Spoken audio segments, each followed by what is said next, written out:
are talking today about freedom, and I'm pulled from a number of different sources today because I can, and it seems good to mix the old with the new. You know, we've been working with lessons in truth, and I will be pulling out of that again today. And again, for those of you that don't know, this is sort of a Unity classic. It's a book that was written back in 1903. And it still contains the timeless wisdom that is really the centerpiece, the basic tenets of Unity philosophy. And so it's something I would commend to you. It doesn't read like The Power of Now or anything like that, but the language is a little bit stilted from its time, but its message is timeless, powerful teachings in here. So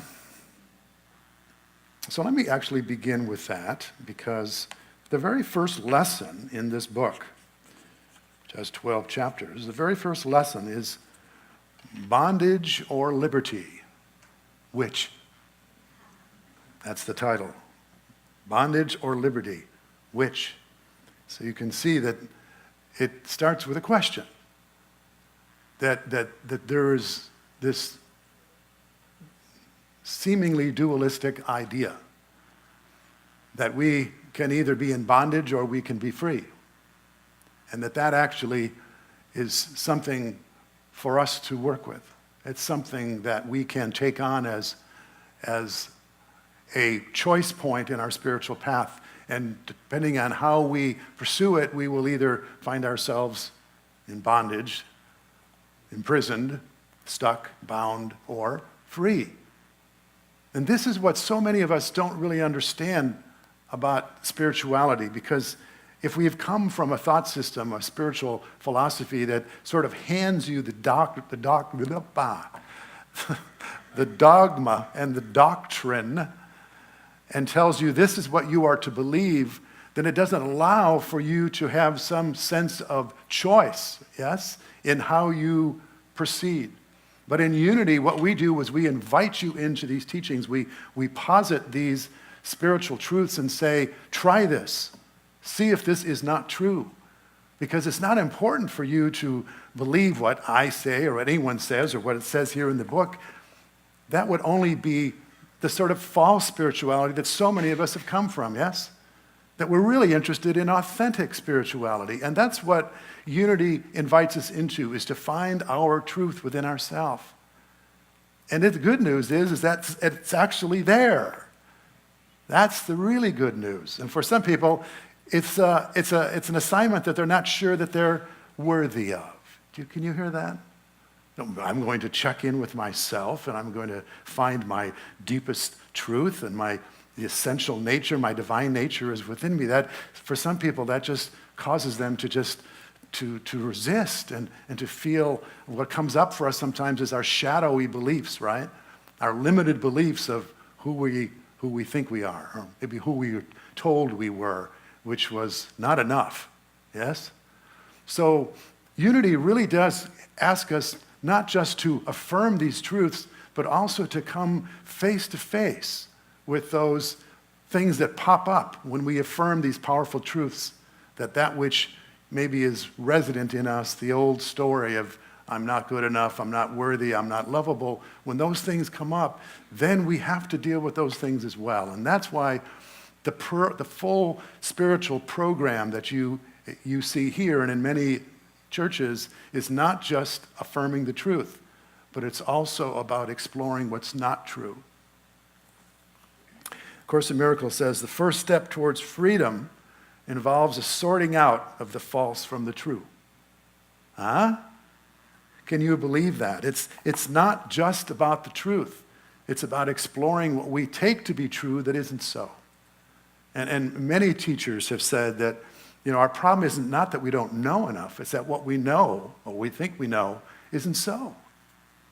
So this is why this spiritual journey is something that we have to roll up our sleeves, and I have to do this every day, and encounter what shows up for me as being the stories that I'm telling myself and who I think I am, and begin to question the veracity of those thoughts and those feelings so that I can make room for the truth to reach me, to touch me, to be made real in me.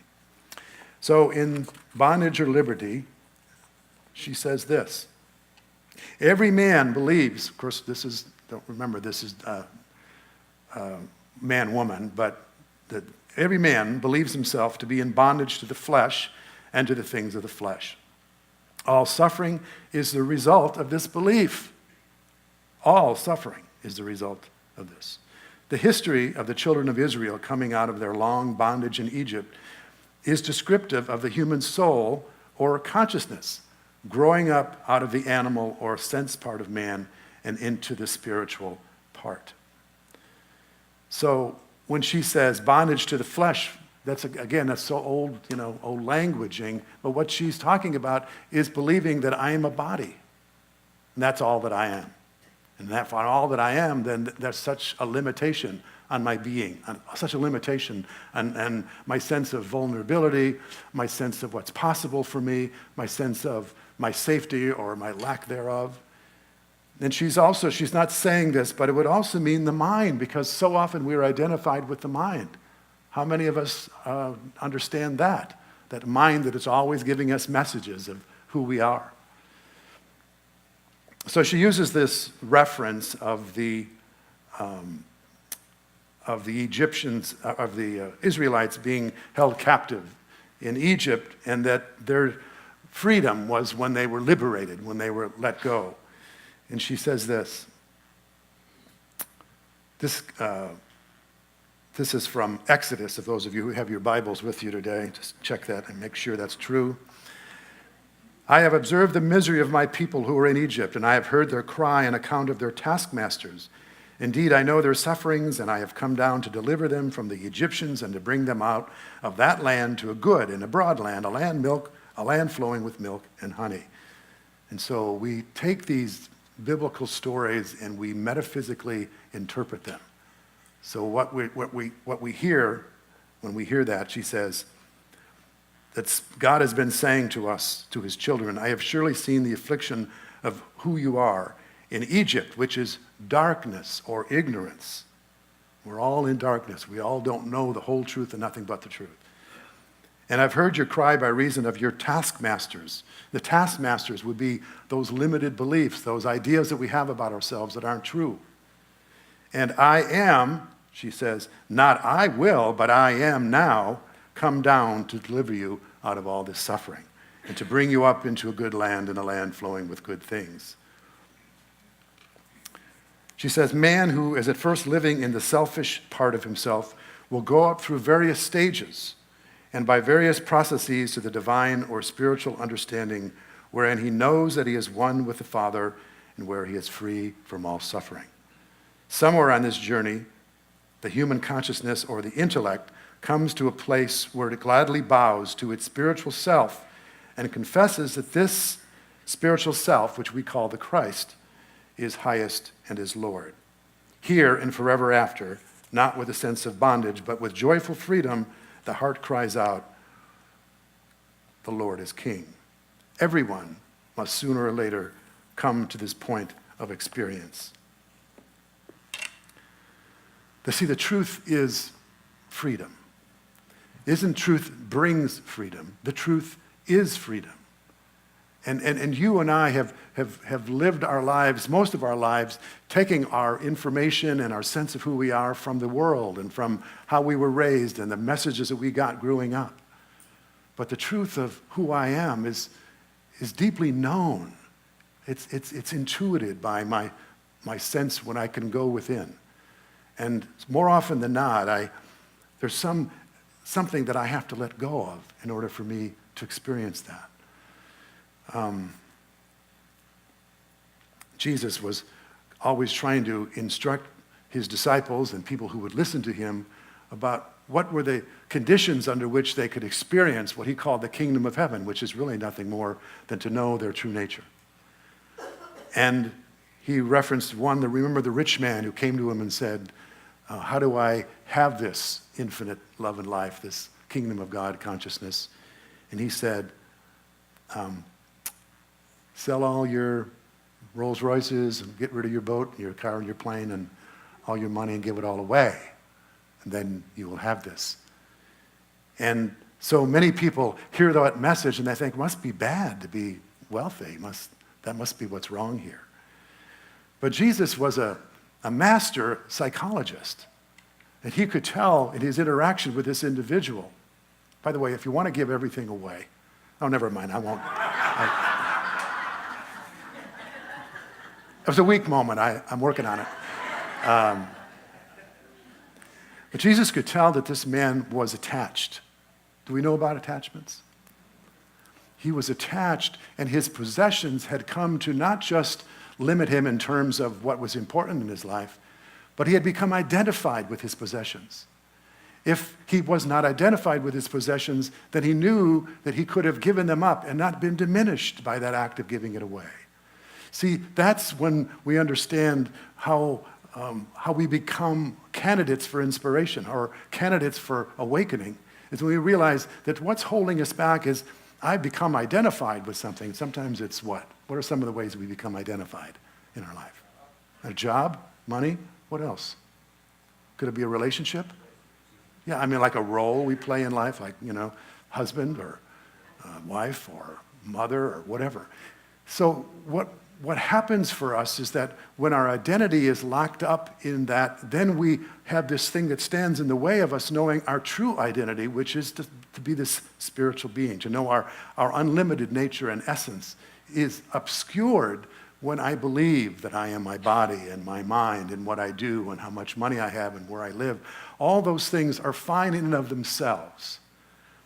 But if they are become obstacles to our spiritual growth, then they need to go. At least our relationship with them needs to go. We need to see them as accoutrements, to our life, not the very definition of who we are. Does that make sense? And I know you've heard this before, but I realize over and over that I still have work to be done in this area. And in a period of my life when I was out of ministry, and I was just sort of floundering for a number of years because I had become identified as a minister. My sense of value and my sense of purpose and my sense of self-worth and who I was all sort of wrapped up in this role that I felt I had been called to. And it gave me this great sense of satisfaction and that I was of service and that I was making a difference. And all that went away. And for several years, I really had to struggle with getting back to knowing who I was. But it was the perfect opportunity. See, whatever is most precious to us is usually the most perfect opportunity or experiment for us to be able to see that this now has come in to replace our sense of being, our sense of divine, our divine nature. And whatever comes in to take the place of that is, it needs to be seen through, or we will be stuck. We will be bound. We will not be free. The good news is, and this is where the power is in words perhaps, is that when you hear that nothing can keep you from your true self. Nothing. Nothing. Nothing. Let me repeat myself. Nothing. There is no exception to the rule. Because see, who and what we are is not of this world.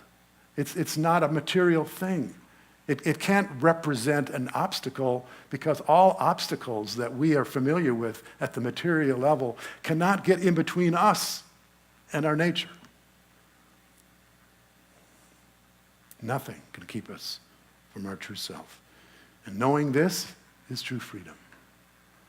When we know this, we know that we are free. Because we know that no man, no woman, no situation, no circumstance can get in the way of who and what we are. And when you know that, then there is nothing that can limit you or diminish you or give you even a bad day. That doesn't mean we don't still have preferences, but it means that it can't turn us into what we are not. It can't keep us from being who we truly are. In fact, sometimes those moments when we lose something precious to us is the perfect opportunity for us to turn away from the world or turn away from the job or the situation or the person who we have become identified with and turn around, which is always the answer when we're seeking spiritual truth, is to turn away from the appearance, yes? Turn away from that which we thought was our value, what mattered to us, And when we turn around, we look to the within. We look to what is consciousness itself, awareness itself, in which all things arise and fall. But it never changes. Consciousness, awareness, spiritual understanding is the field that cannot be touched or diminished or let go. So we are eternally ourself. The rest is only a Course in Miracles students, the rest is only a illusion or dream. Now that's a hard one. I mean, we're all just living a dream. Yeah. In the relative sense, yes. In the absolute sense, this is a dream because we are spiritual beings. And we live in a spiritual universe governed by spiritual laws. The materiality of this world arises and falls away, but who we are does not. So this is a dream in a sense, and that's why when we get this, who we are, it's called a what? An awakening. And it seems so real when we're in those dreams, doesn't it? I had some crazy dreams last night. I think I took too much melatonin. I was so amped up last night, I thought, okay, I got to get the melatonin, to get to sleep. And so I think I took too much, and that'll make some funny dreams. But I was so glad that when I woke up, as real as they were, I woke up and said, none of that is true. And this is what spiritual awakening is about. Those things which seem to diminish us, those things that seem to be against us, those situations that seem to be so real and so wrong and so troublesome and so conflicted. When we know who we are, that dream, that those thoughts dissolve in the truth of our being. Not that we deny them, not that we say that they don't really exist, but they don't exist in a place where they can harm us or diminish us. Does that make sense? We begin to see differently. We begin to have a context for life. Whether we awaken or not is up to our willingness to leave the prison of our ego-made self. This is the part where we have to really roll up our sleeves. And I have a lot of familiarity with people who are in recovery programs, 12-step programs. And there's a difference between people who have a mild interest in surrendering and those who are really willing to give it all up and really let it all go. And the people who can let it all go suddenly have capacity to know this higher power. They have capacity to know that they are not in charge of this universe. They have a capacity to live in trust and live with a sense of life that is so much greater than this mind-made self. My own wife, as she shared with you many times, is when she gave up her addiction to alcohol some 30 years ago, it was a complete surrender.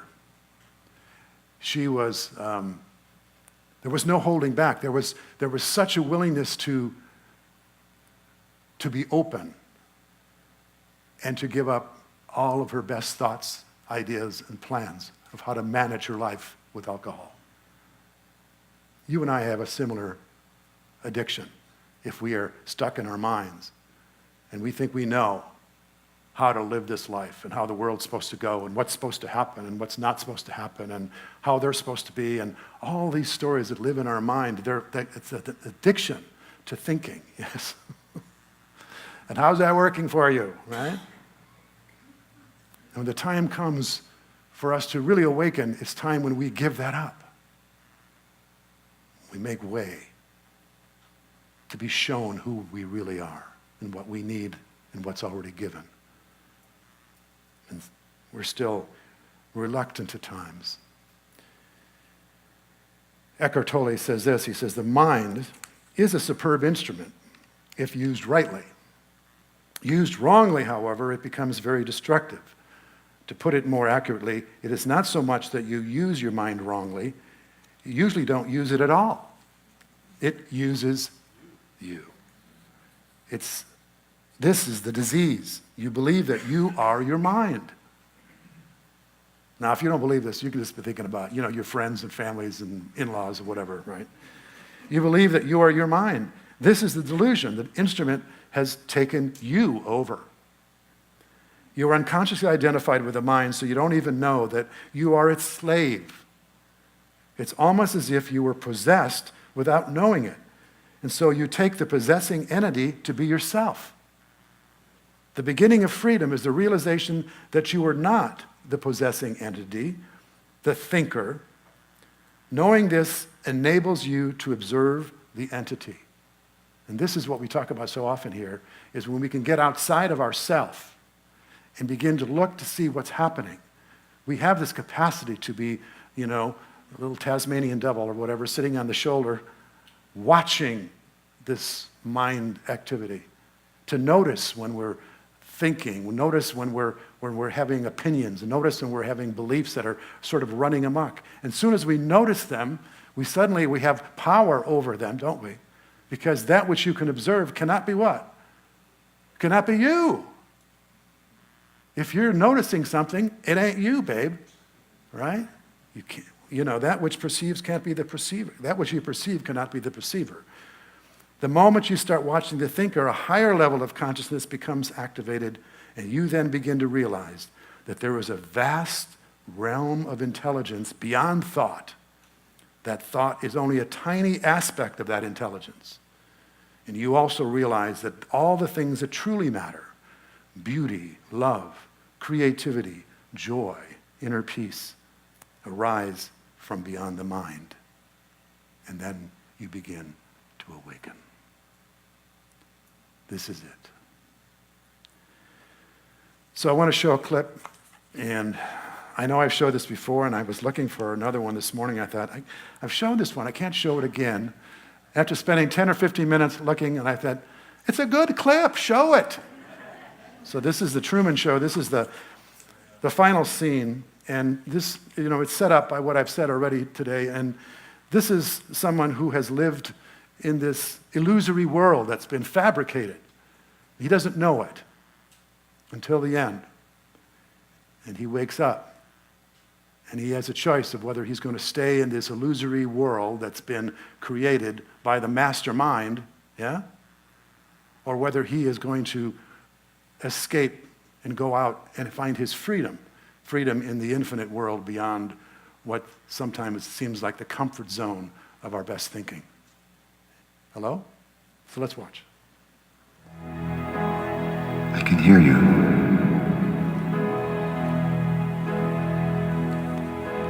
Who are you? I am the creator of a television show that gives hope and joy and inspiration to millions. Then who am I? You're the star.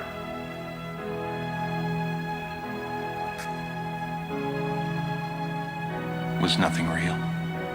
You were real. That's what made you so good to watch. Listen to me, Truman. There's no more truth out there than there is in the world I created for you. Same lies, the same deceit. But in my world, you have nothing to fear. I know you better than you know yourself. You never had a camera in my head. You're afraid. That's why you can't leave.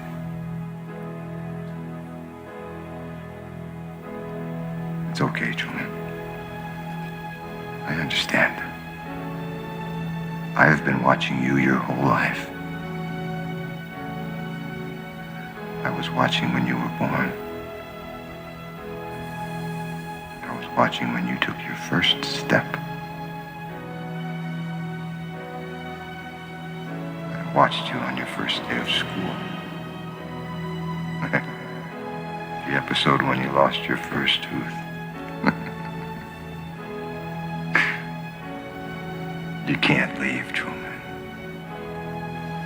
Please, God. You belong here You can do it. with me.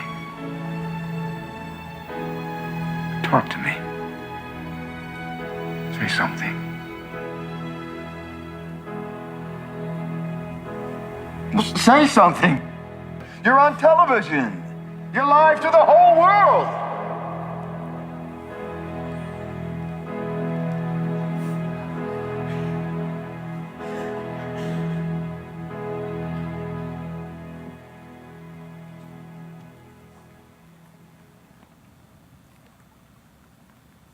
In case I don't see ya, good afternoon, good evening, and good night.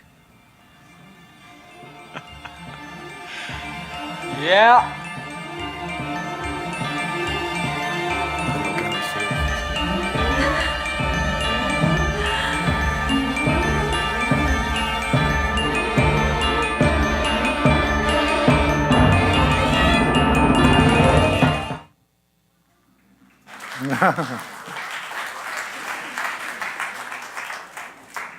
So here's the thing. So we all may have had a lifetime of programming, yes?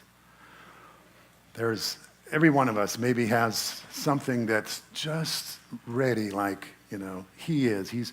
He's ready to test the limits of this belief system.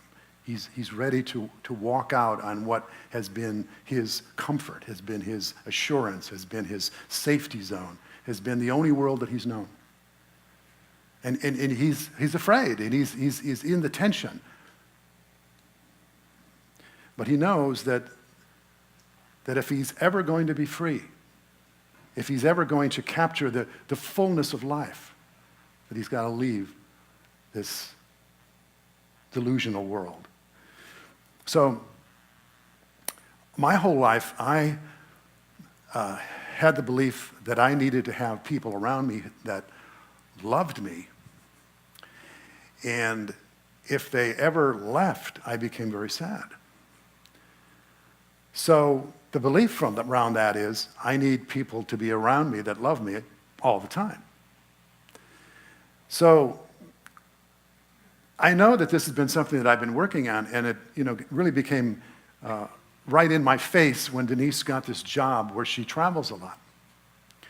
So the little pattern that would be going on would be Denise would be getting ready to go on a trip, and I would have anticipatory loneliness.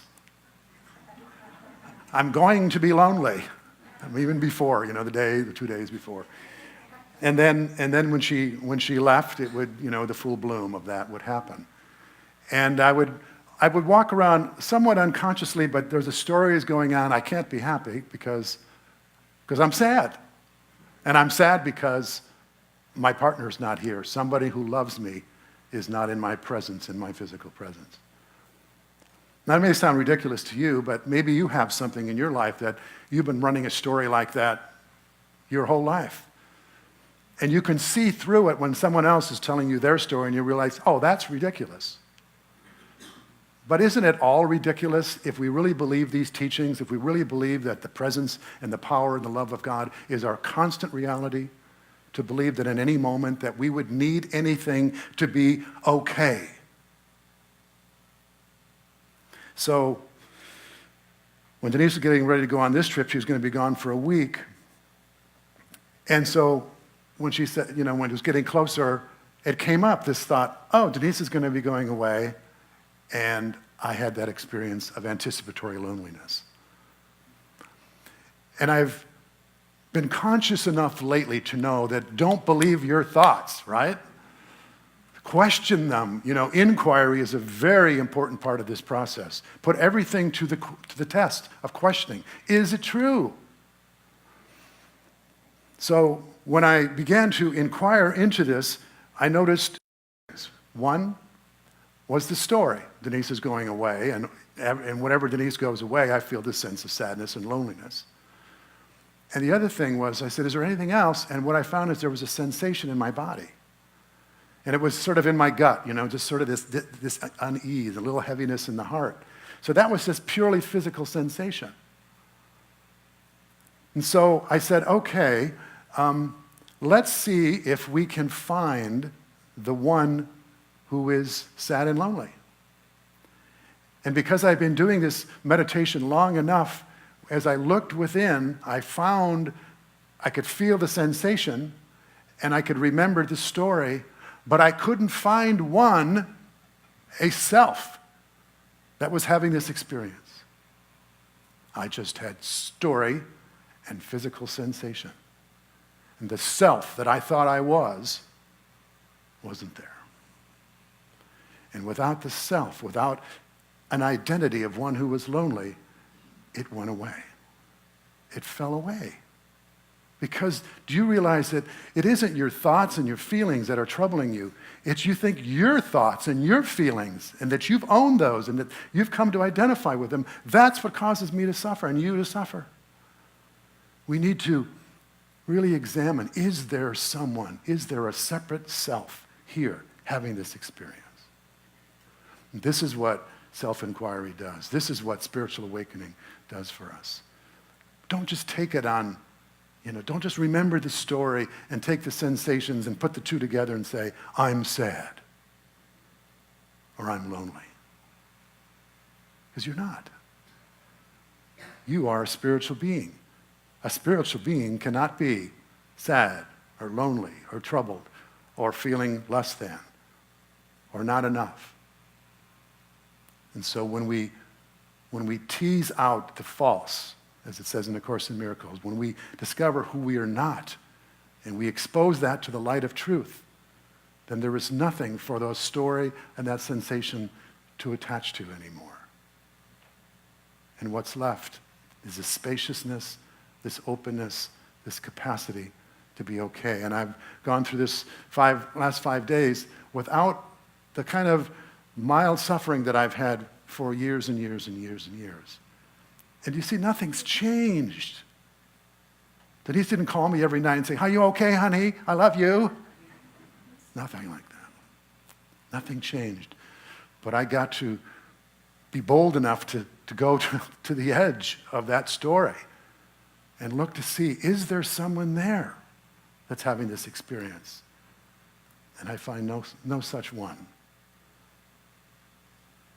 So I invite you this week to explore those things that you have just taken on as your own identity and to allow those to be seen through, because this is the way we grow. This is the way we awaken to who we are. It's not just lovely pablum that we're giving you here, guys. It isn't just nice affirmations of truth. This is the Master's way. All who have become free have seen through the false. And when you see through the false, all that's left is the eternal truth. It's never been anything other than that. And when we stop believing in anything other than that, we will know it. Namaste.